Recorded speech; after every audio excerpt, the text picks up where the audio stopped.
Is it hard for you to give or receive a hug? Or do you wonder why someone you love can never hug you back? The tension in your body, the stiffness when you're about to receive a hug, awkwardness when you're about to give a hug, that urge to pull away, it's not random. It's your trauma body remembering that it's better to shut down around the touch. Today we will talk about why hug. Something so simple can feel uncomfortable, and how is that connected with your capacities to feel nourished, to feel loved, to feel protected, and also to feel intimacy. And something so ordinary as a hugging is a profound window into trauma recovery and healing and feeling your intimacy. And for many, feeling the intimacy for the first time in their lives. Welcome to the Exiled Rising. I am Mael, Somatic Experiencing Therapist for PTSD and Trauma Recovery. I am a founder of Somatic Trauma Recovery Center. If you want to go straight to the experiential lesson, please check the links in the show notes. So let's explore. Why so awkward and difficult to hug someone and to receive a hug? There is this tension and awkwardness when you need to hug, when you want to reach, right, with your hands. It's almost like your hands are disconnected from your body, like you don't know what to do with your hands. And you want to pull back or move away from the hug as soon as possible. And also, if you wonder why someone you love and care, deeply love and care, is never able to hug you. So this is why we will explore this. If you're looking into the soma, into the body and its movement, okay? The body needs, when it comes to the hug, okay, so I'm explaining this as a somatic therapist for PTSD and trauma recovery. The body needs to open up first, right, to receive a hug. You're not moving straight into embracing, but you need to open up. And this is embracing reflex, also known as a moral reflex. So what is moral reflex? The moral reflex, also called the startle reflex, is one of the primitive reflexes present in the newborns, right? It's a survival mechanism hardwired into your nervous system. It's very important to have, right? Babies, they do get the score, right? The moment when they are born. So how it works when baby feels like it's falling or hears loud sound or experience sudden movement, the body automatically reacts. So it's in us, inborn reflex. And the chest and arms fling open wide, right? The head tilts back. We can see almost this look of surprise, right? And then, so babies and toddlers, right? Then the arms close in, often as a reaching for comfort and protection. Okay? Very important. So purpose in infants, right, toddlers, this reflex ensures that a baby signals distress and sends the cue to the parent and seeks for the parent's embrace. And it's meant to complete with a soothing disclosure, right? The parent picks up the baby and the baby, right, returns to this safety and the nervous system resets. So we can see that with small kids, right?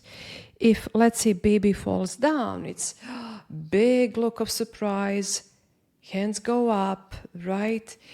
And it's like, screaming for help or crying. And there's this reach, right, for a parent. And parent picks up the baby, and then baby cries. And then we can just notice in the nervous system this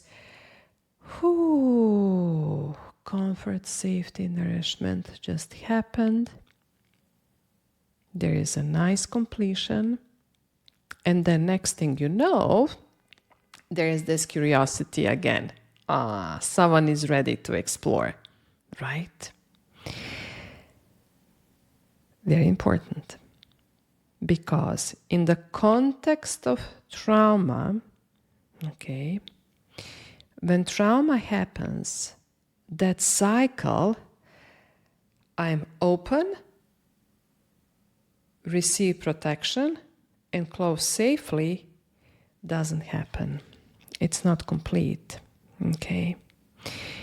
That cycle is inborn cycle in us, inborn reflex, is interrupted. And what your body learns, the memory in your body, is opening is dangerous because no one will catch me. No one will protect me. No one will come to lift me up. There is no one I can lean on to.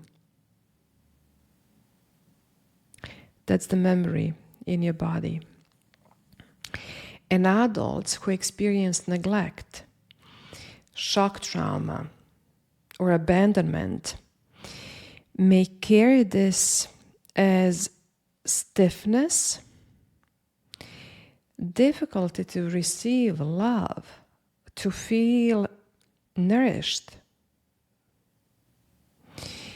And it's very simple, is by avoiding the hugs. So this is one so simple, but deep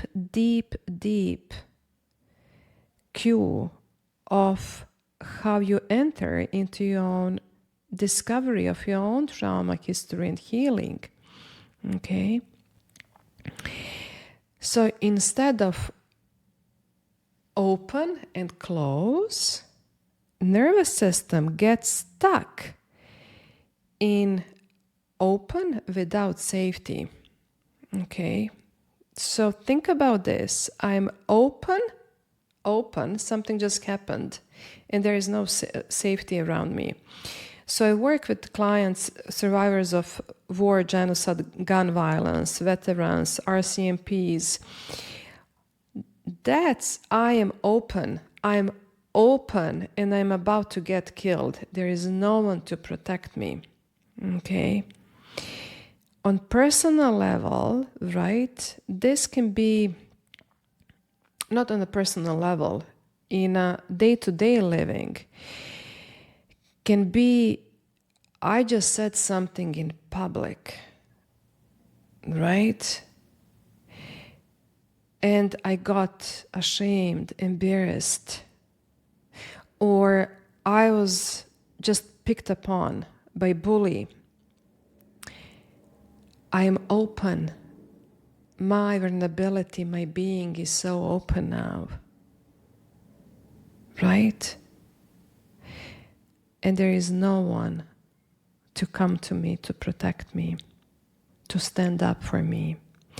So being open, okay, not only physically open, but open in your vulnerability, in your authenticity, in your expression, right?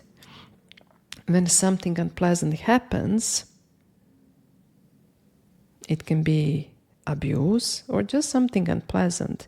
And when we don't receive this closing cycle, being open out there is a place you will never visit again. Okay? So that leads to shutdown.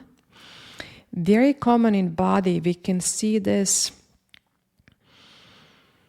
the stiffness, because it's stuck. Think about trauma is a place of stuckness. So we get almost encapsulated in this state, in a body state. So even so now, if you're looking at me, I'm quite stiff in my neck, in my face. And when movement happens, it's almost like this. It's robotic movement. And you can observe that with people who are quite here. There is no fluidity. Very common. Everything what's happening from here, from your neck up, migraines, a tight chest, eye pressure, right? TMJ, and very common inability to surrender in intimacy, right?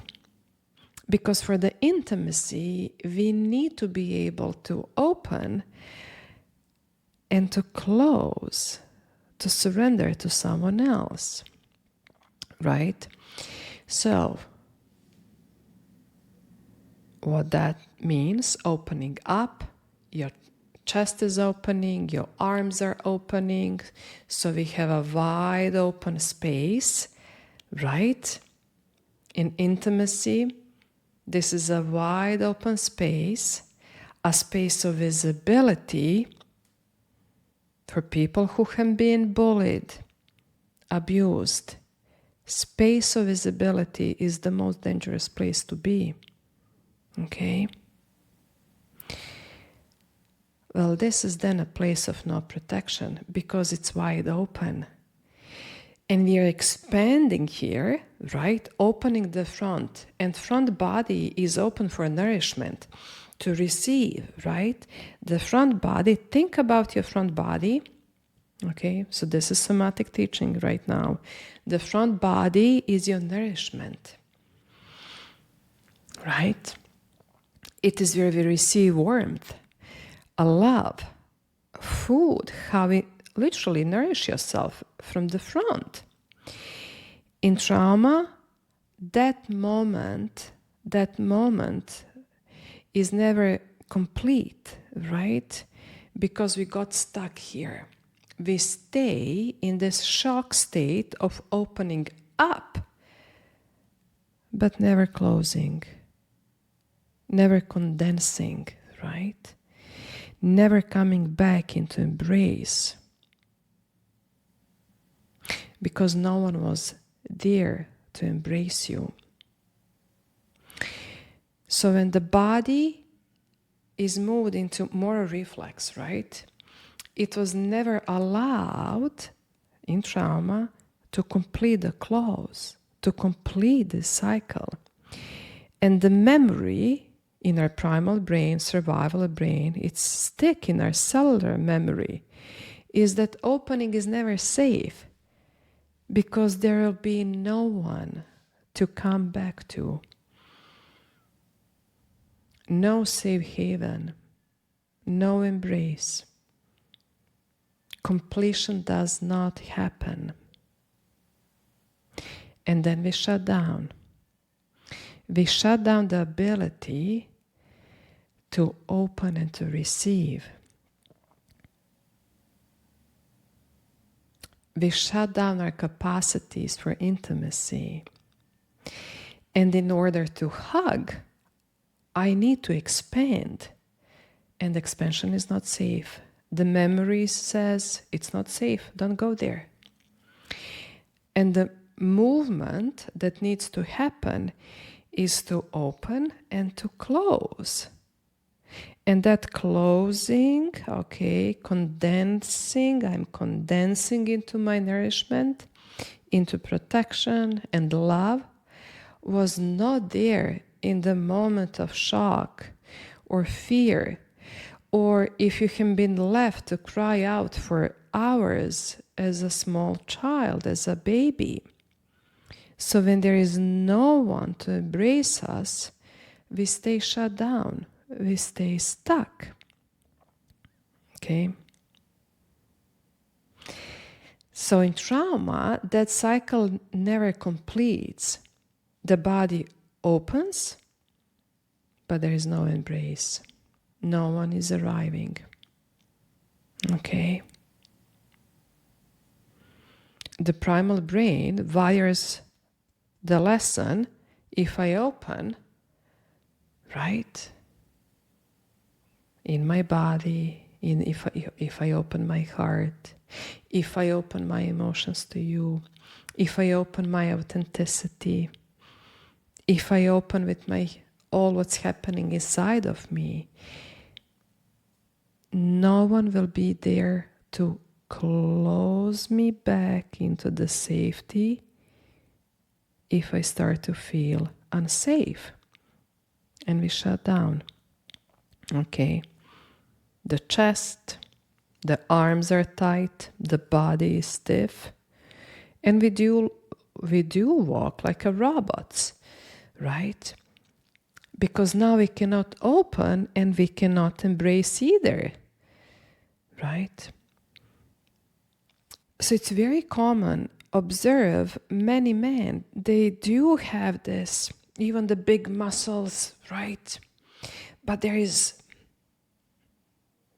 stiffness,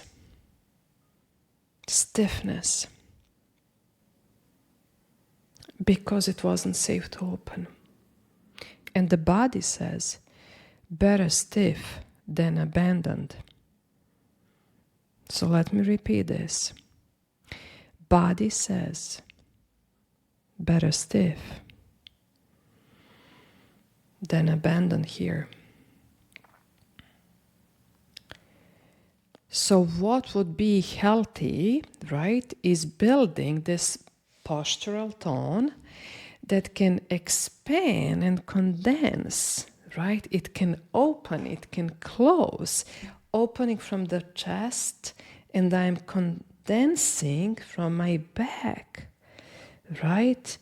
So look at this. If I'm moving into this state of surrender, this is a big state of surrender. And that is a state of trust.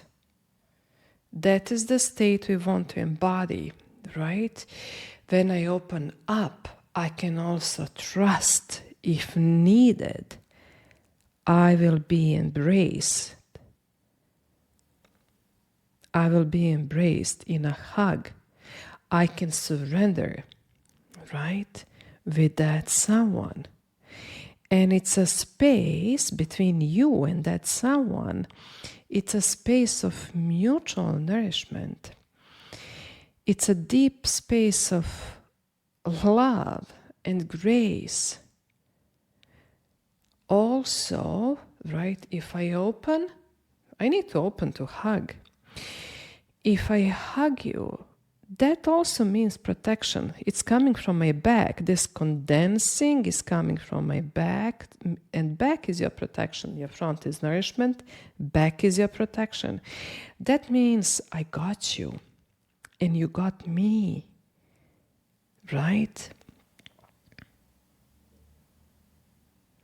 It's a place of rest. It's a place of safety. It's a place of intimacy.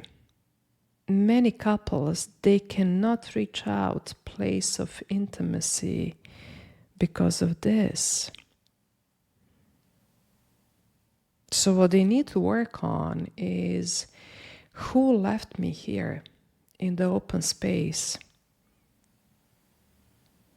And how can I come and complete my reflex of embracing? It's a survival reflex, people, right? Many women, they cannot reach orgasm, right? So many people truly struggle in this, to receive that nourishment of humanness with someone else. And many people are deprived of their own intimacy, capacities to be intimate. And this is the somatic truth of hugging. So hug is not just a social gesture. It is this space of mutual nourishment and protection. And it's a space of I got you and you got me, right? Again, place of rest, place of intimacy, place of trust, place of safety, right? This is also the somatic foundation of intimacy, right? Many people are locked in this space because they are not able to surrender into nourishment, because the completion cycle was interrupted in trauma. Beside intimacy, when it comes to food, people who struggle to eat, right, to receive this nourishment, cycle was interrupted. Cycle was interrupted.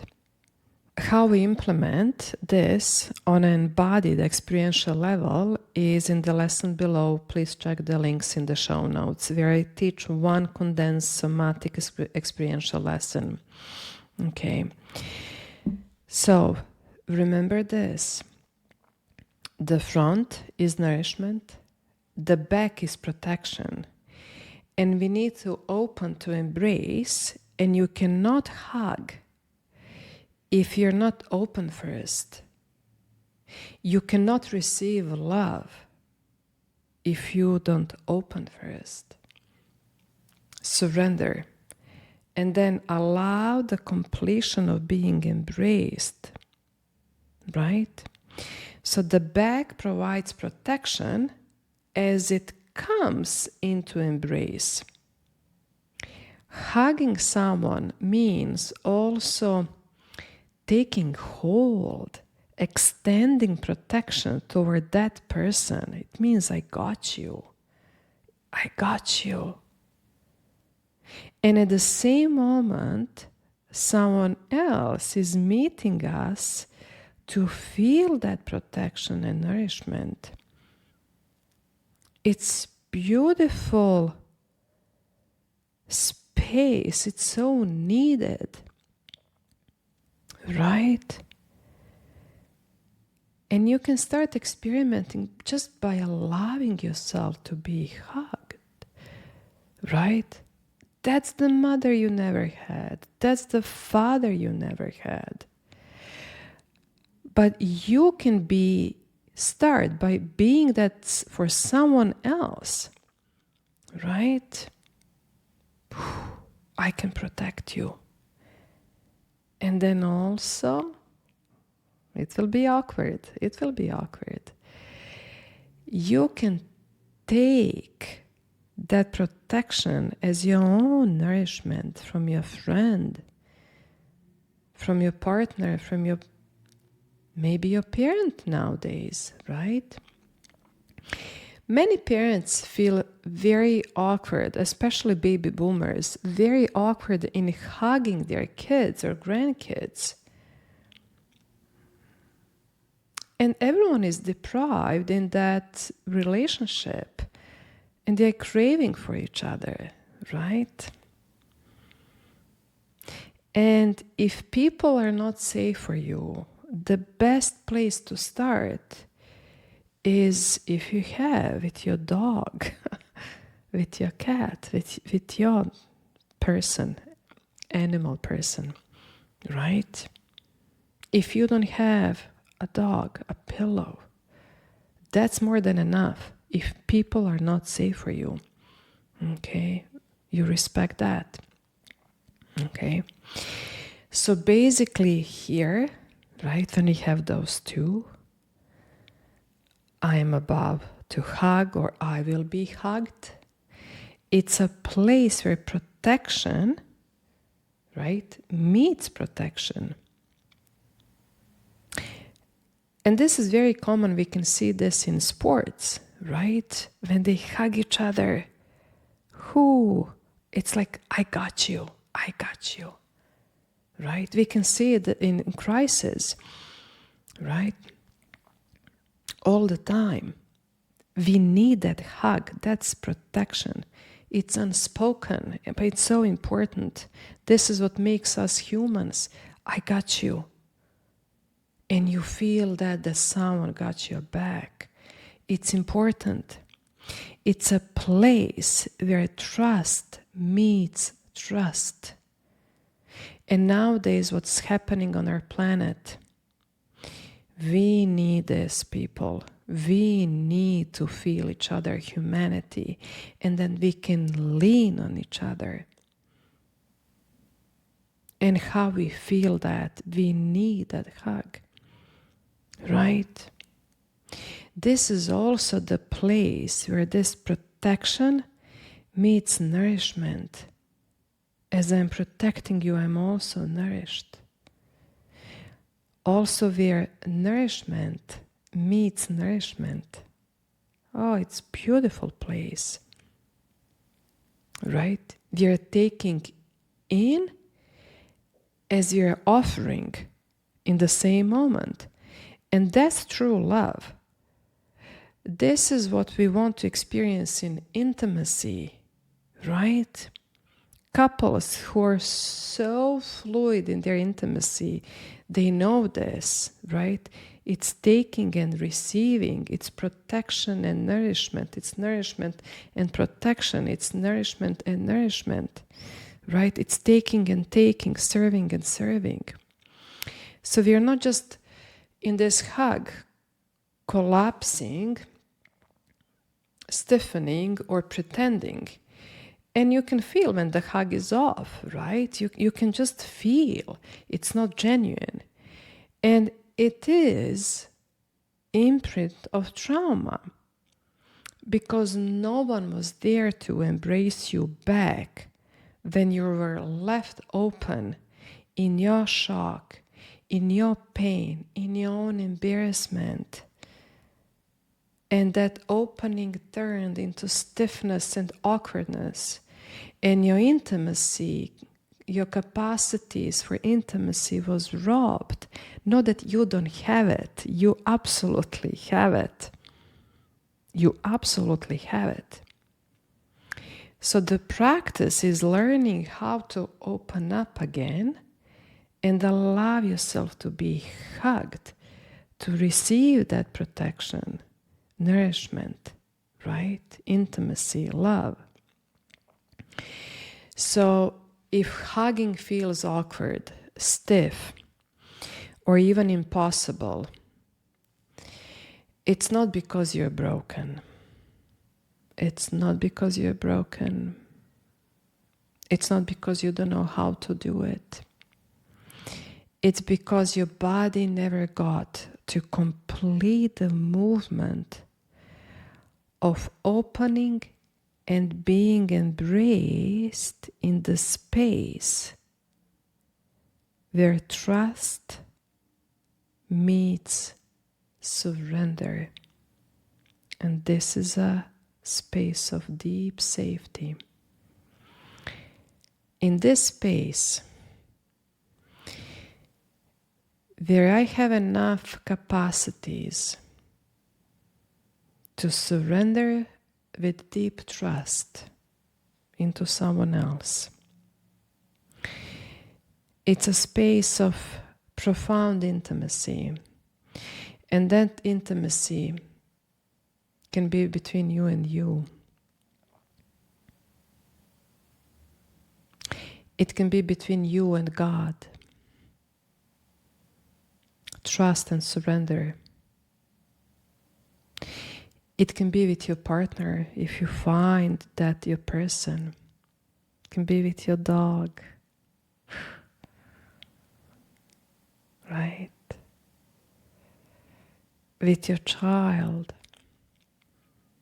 With your grandparent. With your creation. People in creative, expressive art, we know that space. It's a space I surrender and I trust. You open yourself completely, and then you know you surrender into that creative flow. God, divine, a safe person. Safe person. You will find that safe person. And you can practice with your hugging body. Yeah, people do that. We do that all the time. Right? We do this all the time. Right? In a therapy sessions. Right? Where couples practice, and couples can be two friends. Right? Allowing yourself to be hugged. So the next time you feel that awkwardness in a hug, know this, okay? It's not weakness. It's your body remembering. It keeps that memory. It can keep that memory all the way when you were a baby, right? All the way to that memory. Or it can keep the memory of the deep shock, what happened to you, the trauma, right? Deep unsafety, sudden unsafety. And yes, you can practice this. You can relearn how to open and how to safely close with trust and surrender. You can practice being held and holding another without awkwardness. Because healing happens when this protection meets nourishment and trust meets trust. And in that space where surrender meets trust, we birth the most genuine intimacy. And the trauma healing is learning again to expand and then safely to condense into this love and trust where you don't want to run away. You can really capitalize on those sensations. That's a gift. Why do we live? Right? To feel that as well. Right? And this is a purest form of intimacy. Purest form of the intimacy between you and someone else, between you and you, between you and your child, between you and your spirit, your God, your creation. And it starts with a hug. So simple, but so profound. So if you want to go deeper into this, check the links below for the distilled somatic lesson I teach. I'm Anna Mael. I'm Somatic Experiencing Therapist for PTSD and Trauma Recovery. This is Exiled Rising. Please share, follow, support. And as always, be gentle with yourself. Be gentle with yourself. Much care. Much care.